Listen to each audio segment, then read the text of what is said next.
Sound is okay? Great. Okay, cool. Let me know when you're ready to go.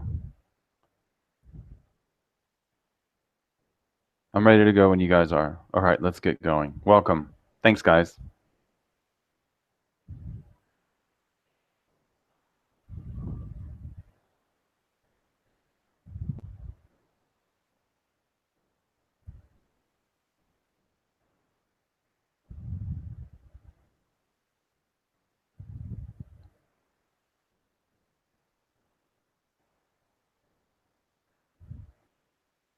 One second, sorry.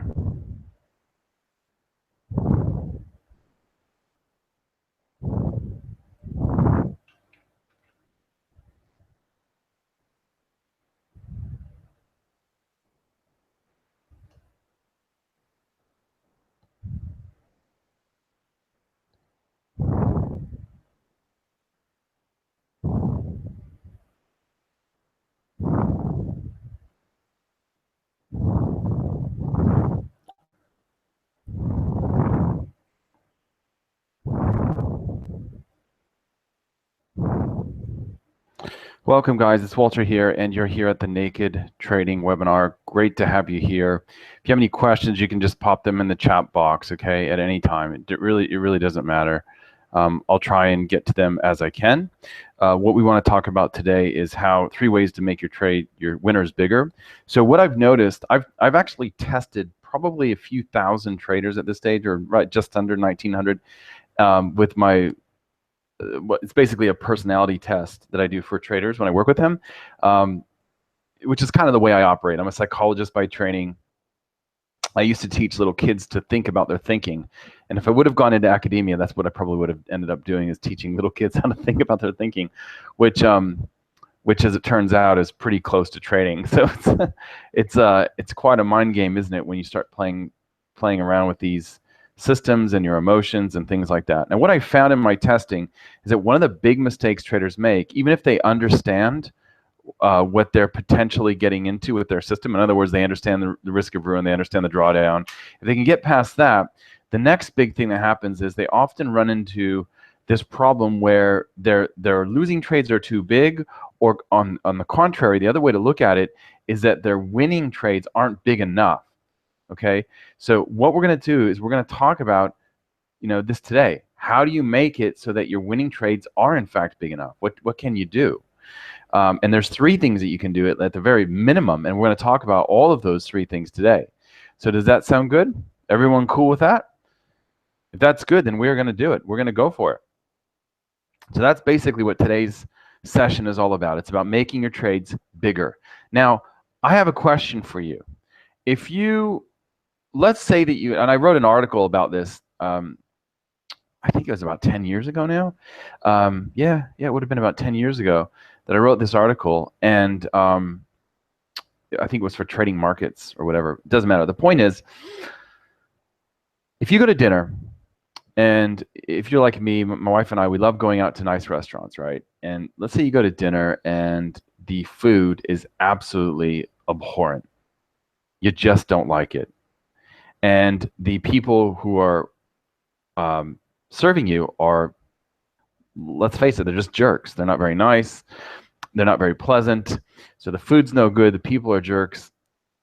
Then what are you going to do in the future? What are you going to do? Are you going to go to that restaurant again? Are you going to say, yeah, I'll come back tomorrow? I'll book next week. See you next weekend? No. In most cases, you'll never go again. And in many cases, you'll probably tell somebody, that restaurant sucks. There's no way I'm ever going to go there again. That's probably what you'll end up doing. Now, what's interesting, though, as traders, what we tend to do, or at least in the beginning, and I know I was guilty of this, when we have a trade and the trade isn't going very well, what do we do? What do we do? Oftentimes, we'll take another position. So we say, well, let's say that I'm long the pound Swiss. Okay, I want to go long the pound Swiss, and the pound Swiss is pulled back. All right, because I saw it broke this resistance level up here at 26.40. So I went long as it broke it, and then it pulled back. And now I'm thinking, oh, well, I'll just go long again. If it was a buy up here, it's definitely a buy down here. So I'll just add to my position, right? Well, the problem with that, of course, is that when you're in a losing trade, you're just going to keep adding and keep digging yourself deeper and deeper into a hole.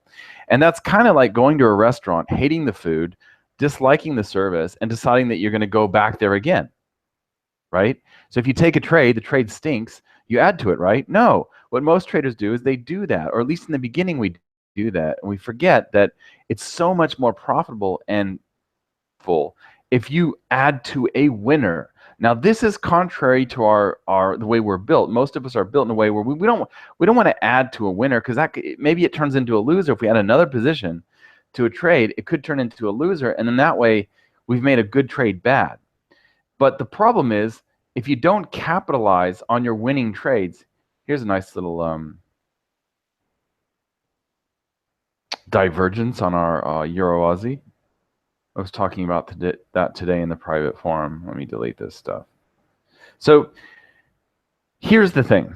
If you really want to turn a winning trade into a huge winner, the way to do it is to add more positions. So when you see the market's in a trend, when it's trending down, you can add to it. Now I'm going to talk about how you might do this. That's number one. So is there any pair that you guys want to use as an example? If there is, just type it in the chat box here. We'll use your market as an example here, because I don't want to play favorites, right? But so if you have a pair that you want to see, we can do it, and I'll show you how this works.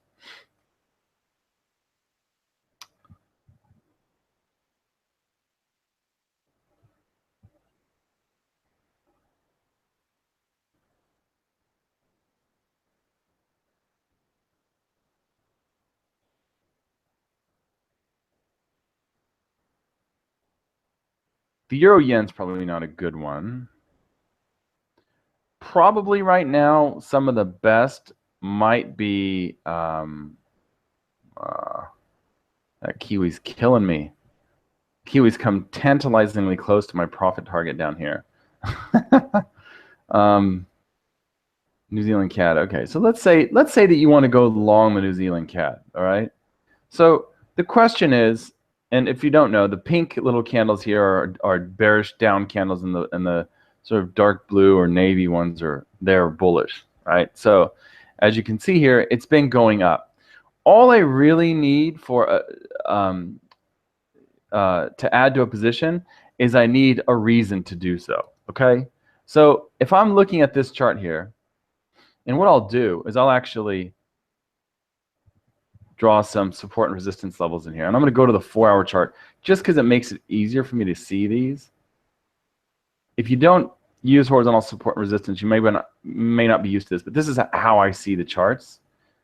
I use these levels to find where the market make a move that I'd be interested in. It still has to print a repeatable pattern at these levels, but the first step for me is for the market to actually get to these levels. Okay, so based on that, that's what I would say are my these are my support and resistance levels for the New Zealand CAD 1-hour chart. Right now, here's the thing: it's going up. It's cleared the local highs over here.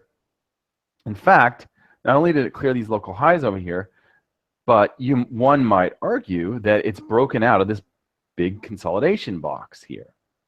It's been in this giant big consolidation box, and I'll make this a color that's easier for us to see, like yellow or something. But basically, not only has it taken out these highs over here, and it tried and then pulled back and then finally broke through. Not only has it done that, but it's broken out this consolidation box. So I might be looking to go long this pair. And if that's the case, what I really want to see here is a reason to buy. Now look at these zones that I've drawn up here. I've got 1, 2, 3, 4 levels where if the market clearly closes above those levels, I could go long in the hopes that this uptrend is going to continue. Now, is it going to go straight up? Unlikely. What's more likely to happen is it'll do what it's basically been doing, which is it'll make a really strong candle up, and then it'll kind of sag down and retrace and make another strong candle up, sag down, strong candle up, sag down, strong candle up, sag down. So what I really want to see here is I want to see the market clearly close above 94.77. I could buy. I could put my stop loss below the swing low here, or if I want to be safe before the below the previous swing low down here. And then as it keeps going, and I can ratchet up my stop loss. So then next thing is, can it close above 95.13? If it closes above 95.13, I take another position and I move my stop loss on the original position. I could move it to break even. I could move it to 50%. So let's say for example, that I end up buying here at 94.84, and my stop loss is down here 43 pips away. Let's say 44 pips away, right? So I might move my stop to 22 pips from entry after I get another position up here. And if my first position, let's say that I'm taking 2 lots, maybe my second position I take 1 lot. Okay, so if I take 1, and maybe my stop loss on my 1 lot position up here at 95, let's call it 95.20.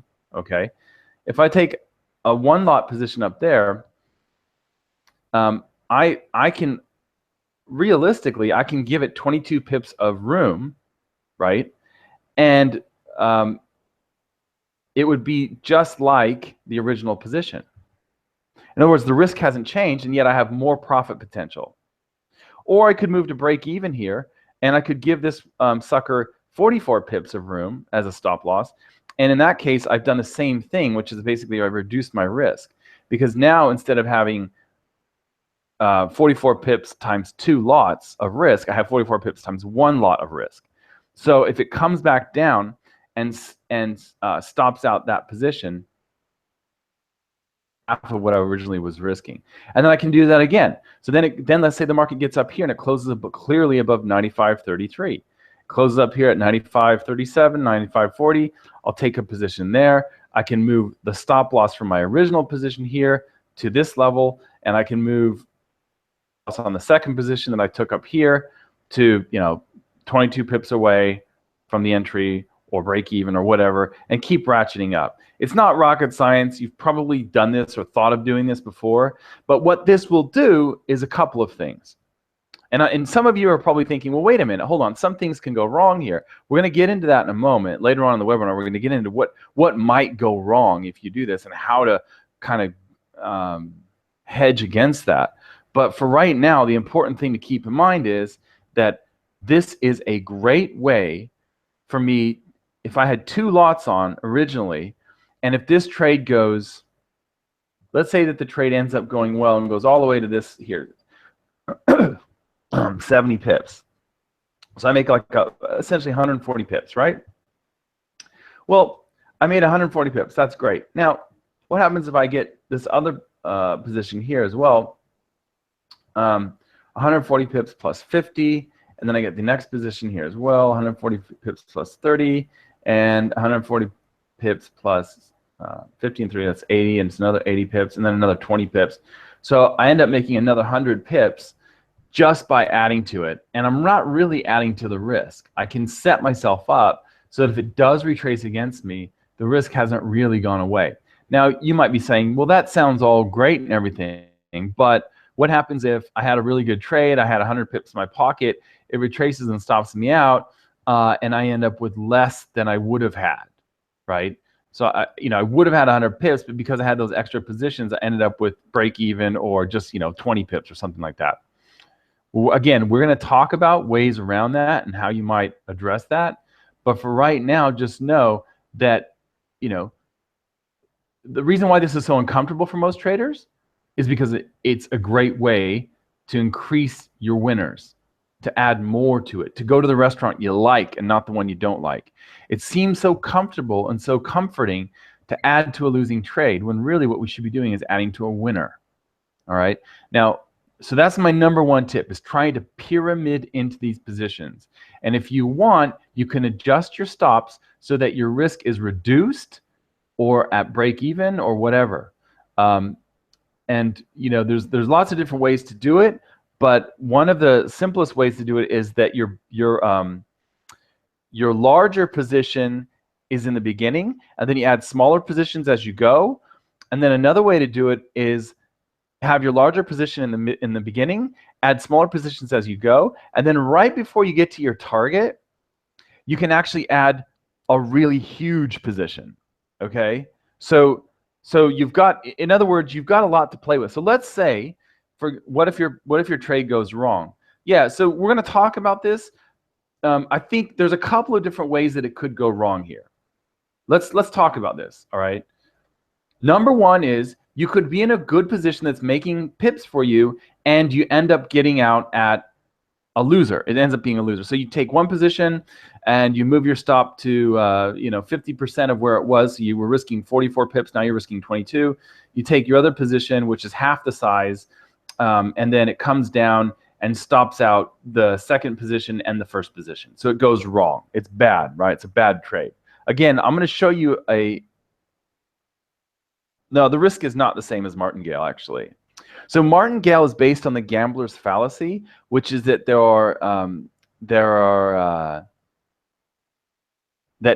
are dependencies in your results. Okay, and generally speaking, most trading systems, most gambling games, that is a false assumption, right?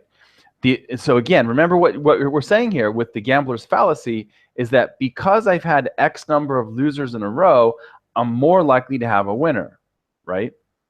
What I'm saying is, if I'm buying this pair right here,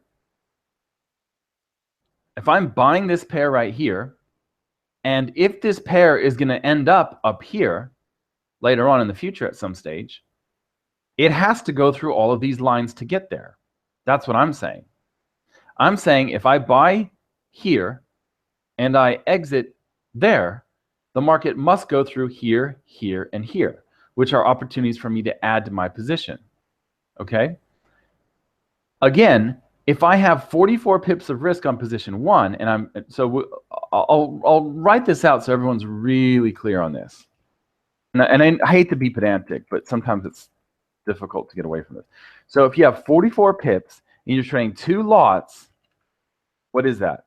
That's essentially 88 pips of risk, we'll call it, okay? So that's your overall risk. Now, that's position 1. Let's say that we get in position 2, okay? Now, what happens if we move position 1 to break even? Okay? So if it comes back down and stops me out, it's going to stop me out at my entry price, okay? So that's got no risk anymore.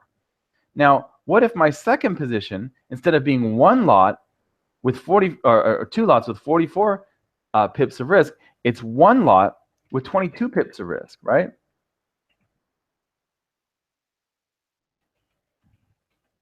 That equals 44 pips of risk, because I'm risking, sorry, it equals 22 pips of risk. 22 pips of risk, because I'm risking 22 pips. My stop is 22 pips away. I've got 1 lot on there, and it's 22 pips. So essentially, I'm risking a quarter of what I originally had on the trade. Now, if I get stopped out on the second position, I'm going to lose. Let's say that I was risking 1% on the first position right here, right? Which was originally right here. That's 1% risk. This is now 0.25% risk, or a quarter of a percent. Now, let's say that I do the same thing up here. When the market gets to the next stop,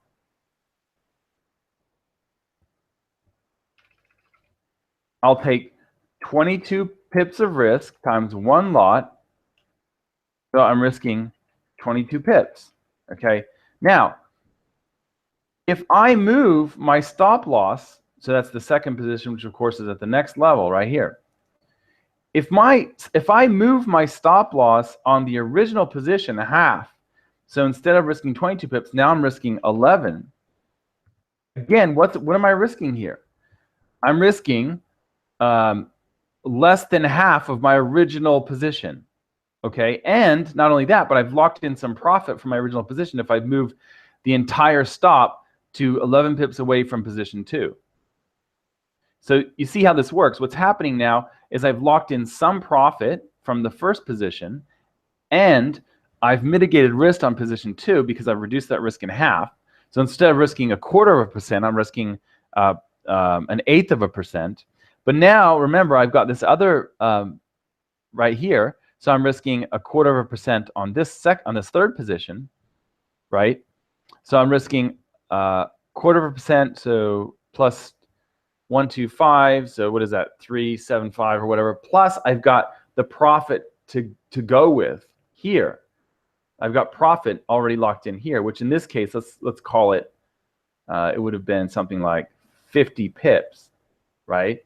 So I've locked in 50 pips, and I've got 33 pips of risk. But remember, it's actually 50 pips times 2, so it's 100 pips. So all of a sudden, I'm already in the clear. Even if I get stopped out, I lose 33 pips here, but I've got 50 pips times 2. I've got 100 pips locked in, or whatever, 40 pips times 2 at 80 pips. Whatever. The point is, I've already locked in profit, and the same thing, I can do the exact same thing here. Now, what I will say is, and this is something for you to test in Forex Tester, what you may find is that your last position, this is how I like to do it, is I can add quite a bit to that last position. So this last position, it's really, really close. The reason why I can do that is because now I've moved my stop. So my stop loss, say on position 2, is now at nil, so it's at break even, right? So I'm risking nothing. And my stop loss on the third position is now at 11 pips, right? Something like that. So it's, again, it's at, 1/8%. And then this one's locked in. All of a sudden, it's locked in, no longer 40 pips. It's locked in 60. It's locked in, 80 pips or something like that. 80 times 2 is 160. So if I got 160 minus 11, right? So that's 149 if I'm right. 149 pips I've locked in. So now, is it worth it for me to add this last position here? Let's say it's only going for 15 pips of profit, right? There's 15 pips of profit that this last position goes. So remember, I've got 149 pips of profit no matter what happens, if the market totally reverses against me. So can I risk that? Could I risk that? I might. What I might do here is, what if I added 4 lots at the very end, okay? And if this 4 lot position had 22 pips of risk, that's 88 pips of risk, and I've already locked in 149 pips, right? So whatever that is, 149, 100, I don't know, 79, 69, yeah. So I've got 69 pips, 61 pips. So I've got 61 pips of profit if this final lot gets stopped out. But if it doesn't get stopped out, and I make that last 15 pips times 4, that's another 60 pips of profit that it adds to it. So overall, it's a huge result. So this, just so you guys know, this is the way that you can take a 1% trade that originally risked 1%, and you can turn it into a 15% return, or a 20% return, or a 33% return by doing this. This is how you do it. Most people won't do it. It's uncomfortable. But the fact is, if the market is going to go from this spot right here where the first arrow is all the way up to our little thumb up here and go 112 pips, if it's going to do that, it's got to go through these levels. And there is a chance that it could go through these levels without totally, turning around. It might turn around and stop me out, and I might end up with a break even or a little loss or a little profit. But occasionally, I'll go all the way through up to here. Does that make sense?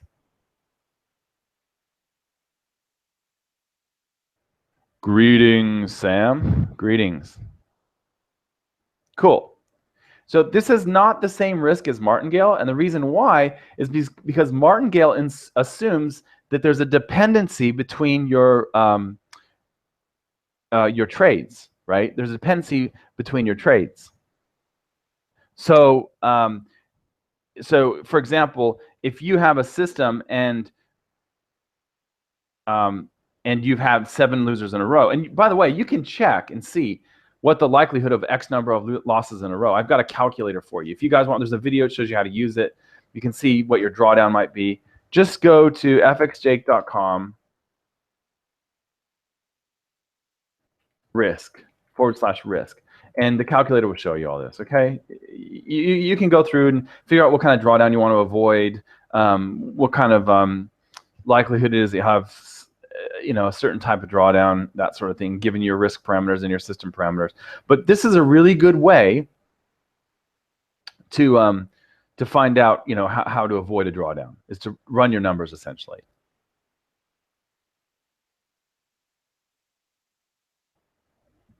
Yeah, I can show you a trade if you want to see a trade. Sure, no problem. Here, I'll show you a trade from last night. How's that sound? It sounds like some people are having problems believing this, which I guess is understandable. I don't really know. I don't know if this is going to show up on the screen.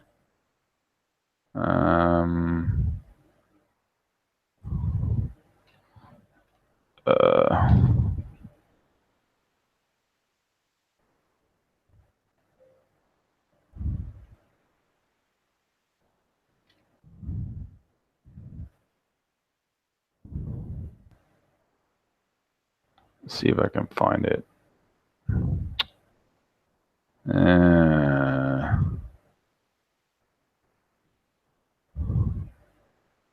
Hold on, guys.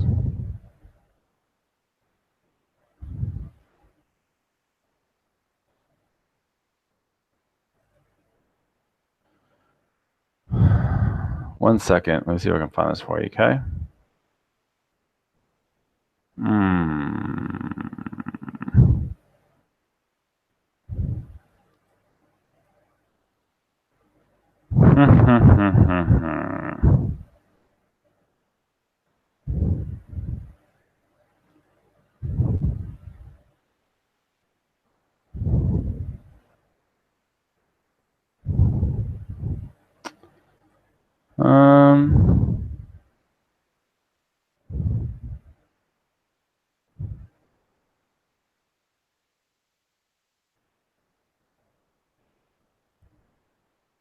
What other questions do you have?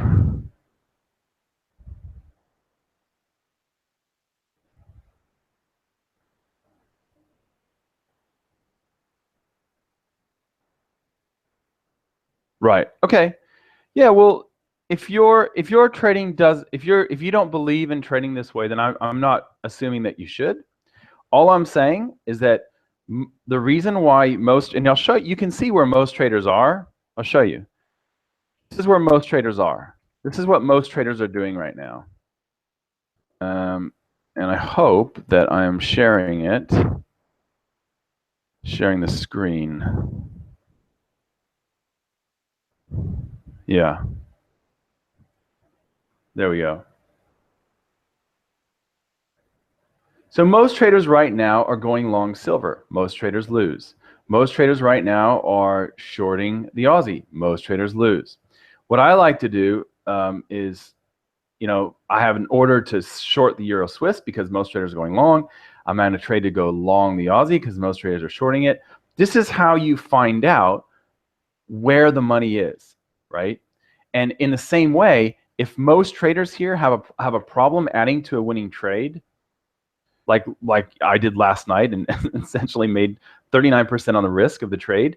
The reason why most traders have a difficulty doing that is because it's easier, it's more natural to take the losing way. The losing way is to do what? To add to a losing trade. That's the losing way. The losing way is to martingale your way out of a problem. Oh, I've got 5 losers. I'll just keep doubling my risk. That's essentially how it works. And that's what trading is all about. I don't think you should feel bad when you take money from traders who are doing crazy things like martingale or crazy things like adding to a losing trade because if it was a good buy yesterday, it's even better buy today because it's down 80 pips. Those are the things that you shouldn't feel bad about. You shouldn't feel bad about staring and seeing what the crowd is doing and doing the opposite.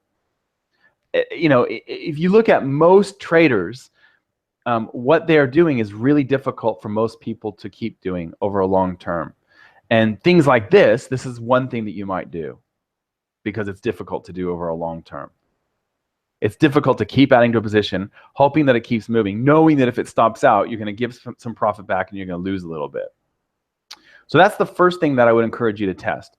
don't take my word for it. Maybe it doesn't work for you. Maybe you don't like trading, for big wins. Maybe this isn't something for you.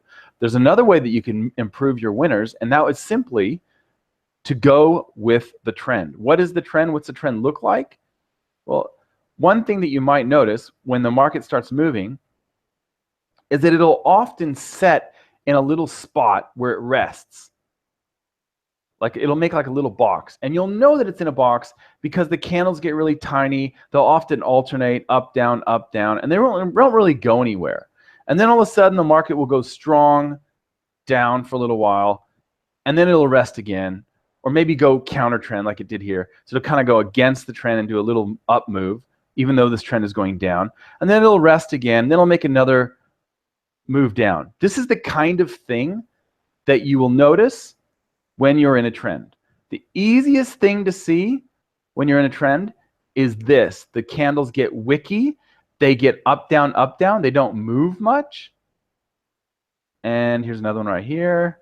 Then you see another strong move down. You'll see when it boxes up like this, or if it goes in my preference is for when it boxes up and just flat lines. I like those retracements better than when it goes up a little bit. It's okay if it goes up a little bit because you can still use the trend line breach. If it closes below the trend line, you can keep going short. But this is the kind of move that I really love to see in terms of, a quiet trend. I like to see the big candles and then the quiet ones, a little flat line, and then big candles like that. And you'll see this across the board. It'll go in one direction. It'll go flat, quiet. It'll go in one direction. It'll go counter. It'll go down, or in one direction. It'll flat, one direction, flat, one direction, so forth. Cool. Is this strategy based on Elliott waves? No. Nope. No, it's not based on Elliott waves. It's just based on common sense, which is basically, look, when you're in a trend, now when you're not in a trend, all bets are off, right? Because your up candles are going to be about as strong as your down candles. And you could probably argue that somewhere around this spot right here, we kind of went, okay, now we're in a directionless market, right? In this big box right here. I would argue that, yeah, now we're not really, you wouldn't really say that you're in a trend, okay? In this blue box.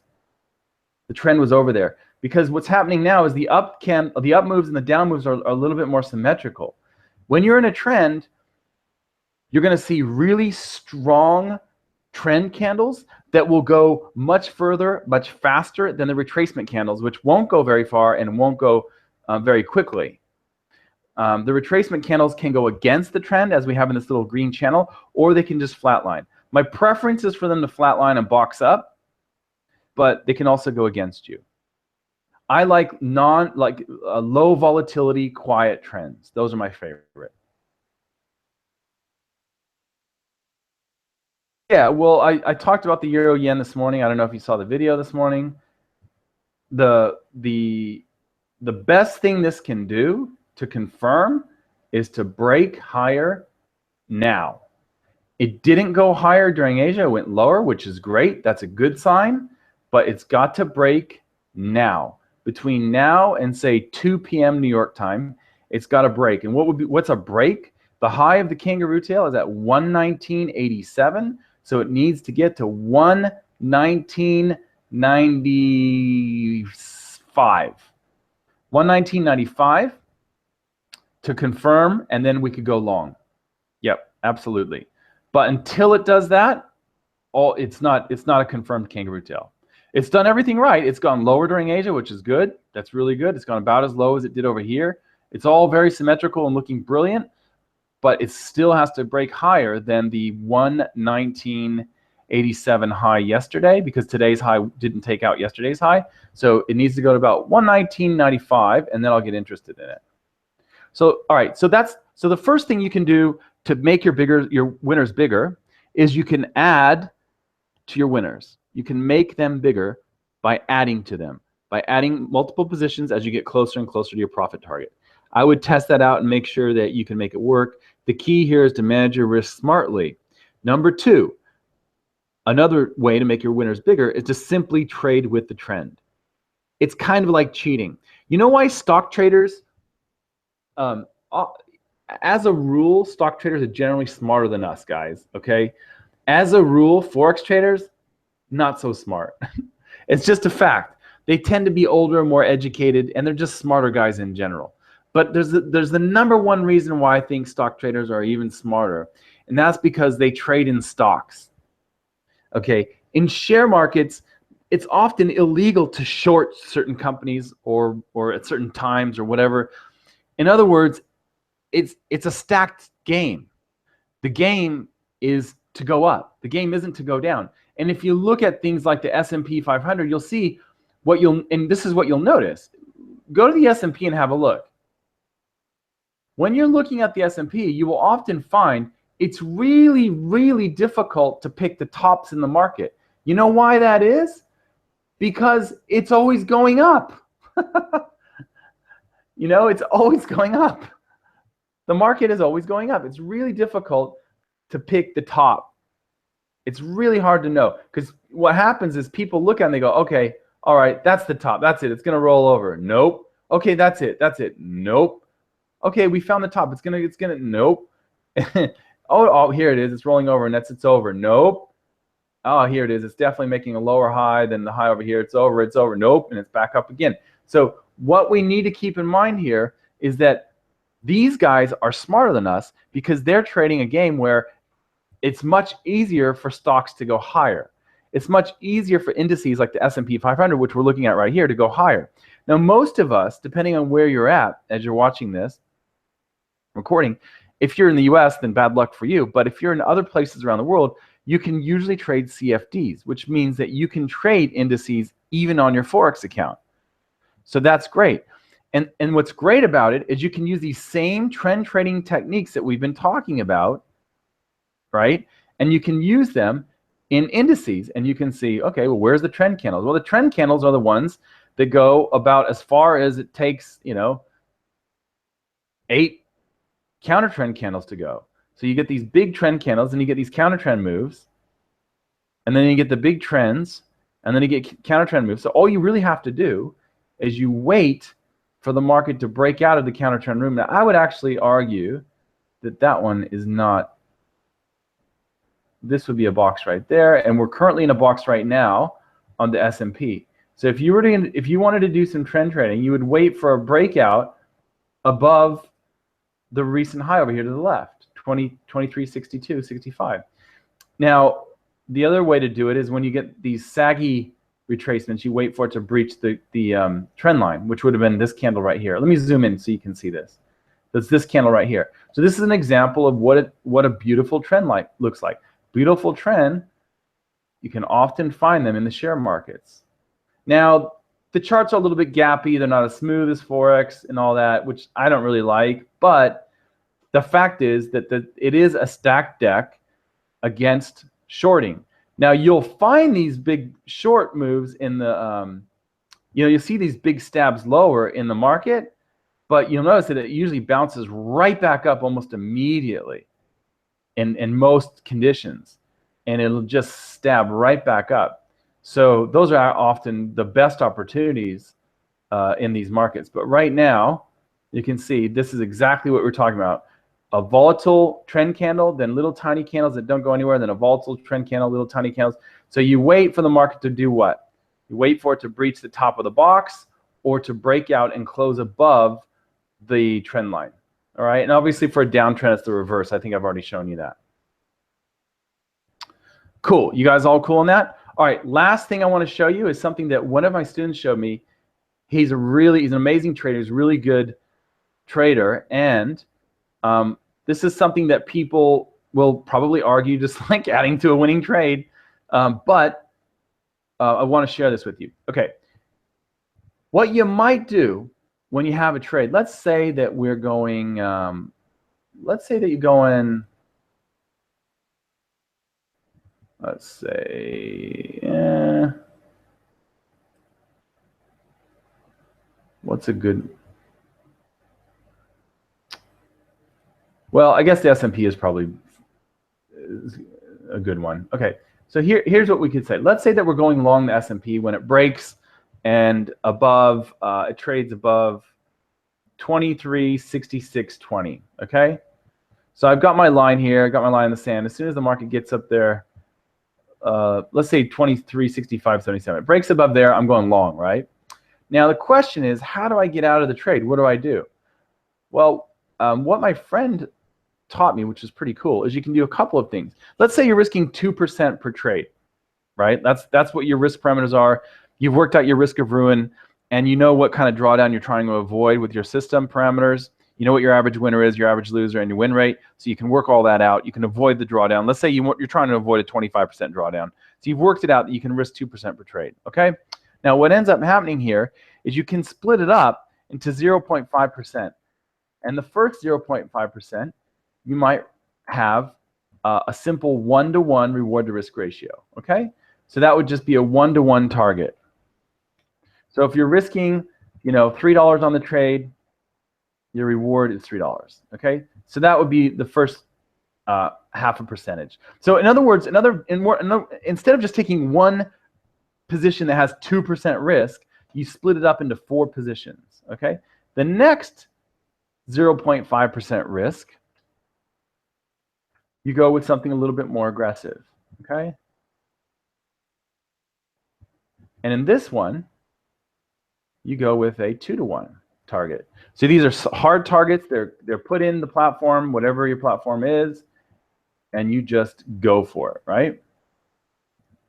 So you got a 1-to-1, you got a 2-to-1, and in the next one, and if you should definitely test this. I challenge you, if you're watching this recording, I challenge you to test this. My friend James taught me this, and it's a wonderful way to see that you're trying to cover all your bases instead of being a runner or a gunner. A runner is a person who likes to use a trailing exit. A gunner likes to use a target, get in and out. What you can do here is put all these up there so that they're all okay. Now you've got your 1-to-1 target, your 2-to-1 target. You've got now on this one, you've got your trailing exit. Now I'm not going to suggest.